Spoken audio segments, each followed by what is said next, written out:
The license plate saying Confederate States of America, patches on his jacket, the flags of apartheid-era South Africa and Rhodesia, symbols of a life descending into a pattern of racial hatred. But it was the shooter's behavior, a friend says, which really scared him. He was just saying he wanted segregation. He wanted a race war. He wanted to be white with white and black with black. What did you say when he said that? I mean, I didn't agree with his opinion at all, and we just argued about it.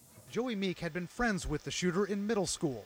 They'd lost touch a few years ago, but reconnected in recent months. Meek says he recently talked about a 6-month plan he had to, quote, do something crazy.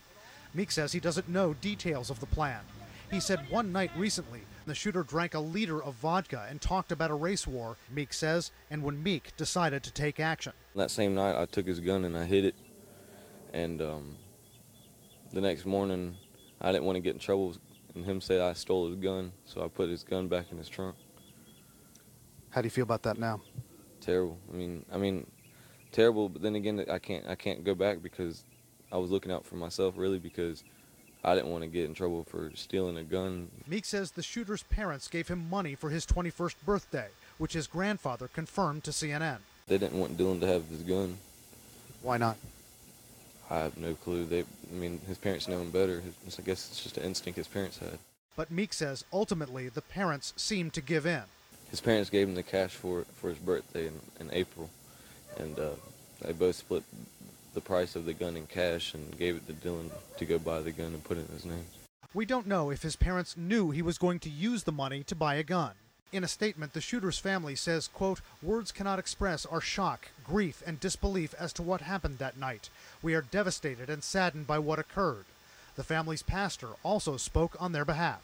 What they've asked and what I ask is that we continue to hold all these families in our prayers, and that the whole world, our nation, Charleston, our community, understand that we love them, God loves them. There was other bizarre behavior from his friend recently, Meek says. One day he asked me if I can videotape him burning the American flag, and I said, hell no, he's crazy. Now, Meek's got his own message for the victims' loved ones. That I'm sorry this all happened to everybody, and it could have been prevented if people would have taken him serious. But Dylan wasn't a serious person, and no one took him serious. But if someone would have taken him serious, this would all have been avoided.